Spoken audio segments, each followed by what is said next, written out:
যাচ্ছে, একদম হাতে নিলেই উঠে যাচ্ছে, মনে হচ্ছে যেন কেউ উঠিয়ে রেখেছে।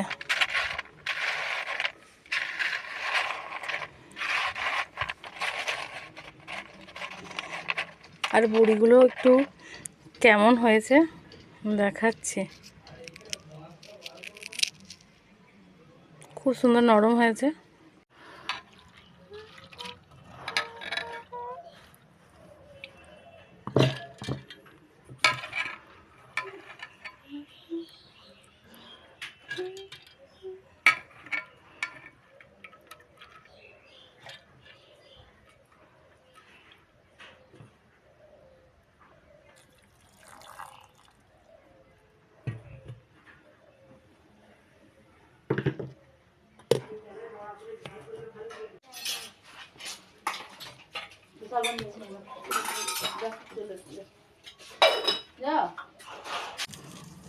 আমি বড়ি দেবো টিনে, তো এই টিনে বড়ি দেওয়ার নিয়মটা হচ্ছে মায়ের। তো এই নিয়ম পাল্টিয়ে আমি নিজের নিয়মে করতে পারি না, তার কারণ হচ্ছে যদি কাপড়ে বা প্লাস্টিকে বড়ি দেওয়ার সময় যদি বড়িটা ভেঙে যায়, তাহলে মা আমাকে এমন কথা শোনাবে যে সে আর বলার নয়। তার জন্যই মায়ের নিয়মেই বড়ি দিচ্ছি। আর প্রথমে তেল দিয়ে ভালো করে টিনগুলোকে আমি বুলিয়ে দেবো আর রোদে একটুখানি দিয়ে রাখবো। তেল বোলানো হয়ে গেছে। আর আজকে যেহেতু শনিবার, সকালে আমার টিউশনও পড়ানো নেই, তো মা বলছে কালকে রাত্রেবেলায় ভিজিয়ে দেবো, তাহলে তুই বড়িটা দিয়ে দিবি। তো আজকে ওই জন্য আমি দিয়ে দিচ্ছি। আর বড়ি সবাইকারই নিশ্চয়ই খুব ভালো লাগে, আর গরমকালের দিনে শুক্তোতে বড়ি খেতে খুব ভালোই লাগে।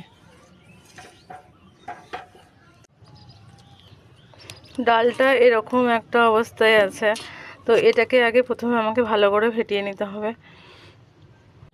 ডালটা ফেটানোর পর এরকম অবস্থা হয়েছে, তো আমি আগে চেক করে দেখে নেব যে ডালটা হয়েছে কিনা। তো আমি একটা বাটিতে জল রেখেছিলাম, তো ওখানে দিয়ে দেখছি ডালটা ভাসছে, তার মানে এটা হয়ে গেছে। যদি এটা ডুবে যেত তার মানে এটা ফেটানোটা হয়নি। তো আমি এরকম অবস্থাতেই বড়িটা দেবো। আর যদি মনে হয় বড়ি দিতে দিতে যে হাতটা শুকিয়ে যাচ্ছে বা ডাল বাটাটা শুকিয়ে যাচ্ছে, তখন একটু করে জল মেশাতে পারবেন, তো খুবই সামান্য পরিমাণে। বেশি পাতলা হলে বড়িগুলো শুয়ে যাবে, ভালো হবে না আর জায়গা থেকে উঠবে না।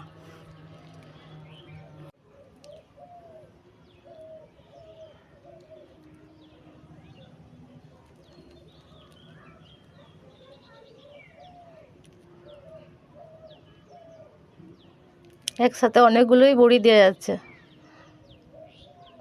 অনেকে এখন প্লাস্টিক দিয়েও করে, তো আমি এখন ওই পদ্ধতি অবলম্বন করিনি।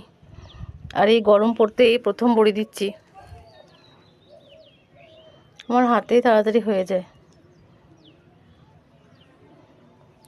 ঠিকঠাক হচ্ছে নাকি বড়িগুলো বলবেন, আপনারা জানি আরও অনেক সুন্দর বড়ি দিতে পারেন।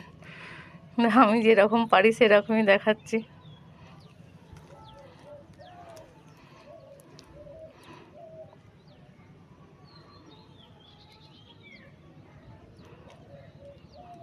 তাড়াতাড়ি হচ্ছে কিনা বলবেন। এটা কিন্তু আমি নর্মাল স্পিডেই দেখাচ্ছি, এটা নয় যে আমি স্পিডটা বাড়িয়ে দেখাচ্ছি।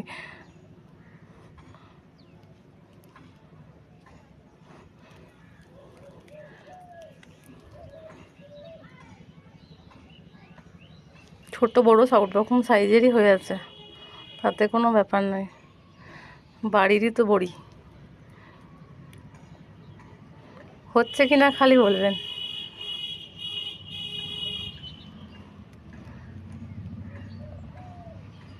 মাঝে আমি কিন্তু ডাল বাটাটাকে ফেটিয়ে নিচ্ছিলাম, যেহেতু রোদের মধ্যে শুকিয়ে যেতে পারে। আর আমি মিক্সি ধোয়া জলটাই একটা বাটিতে করে রেখেছিলাম অল্প পরিমাণে, তো ওই জলটাই আমি মিশিয়ে দিচ্ছিলাম, তাহলে ওইটা নষ্টও হলো না আর আমার বড়িটাও ঠিকঠাক হলো। আর বেশি শক্ত করে দিলেও আবার বড়িটা শক্ত হয়ে যাবে। তো শুকানোর পরে দেখা যাক যে বড়িগুলো আদৌ ভালো হয়েছে কি না, শক্ত না নরম। এই বড়ি দেওয়াটা আমি আমার ঠাকুমার কাছ থেকে শিখেছি।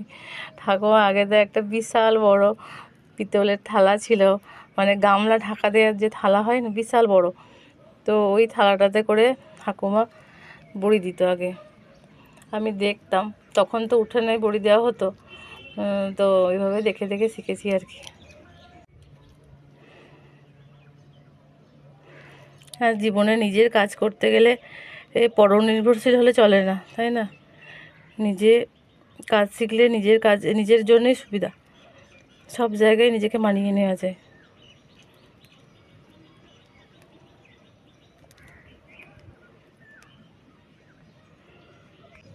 ছোটোর থেকেই অনেক কাজে শিখে গেছি, কারণ আমরা 4 ভাই বোন ছিলাম।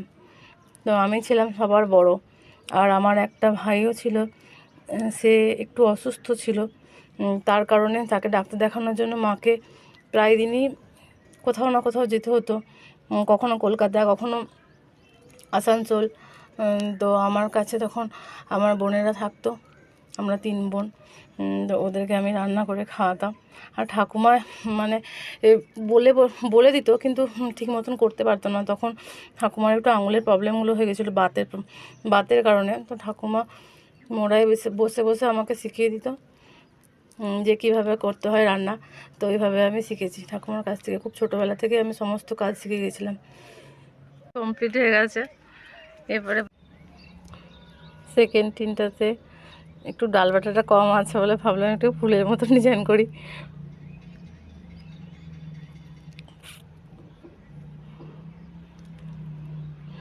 তো আমার তো বড়ি দেওয়া কমপ্লিট হয়ে গেছে।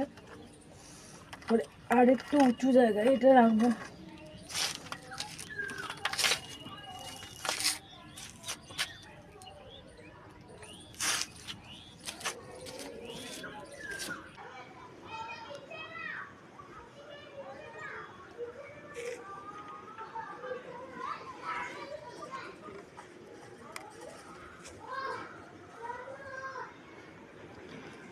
বড়িগুলো অটোমেটিক জড়ো হয়ে যাচ্ছে, এটা সরাতেও হচ্ছে না। কাল কিন্তু আমি জোর করে ওঠাইনি, তাহলে হয়তো ভেঙে যেত। আর দেখতেই পাচ্ছেন ভীষণ নরম হয়েছে, হাতে দিলে একদম ভেঙে যেত। তো আমার বড়িগুলো কেমন হয়েছে অবশ্যই জানাবেন।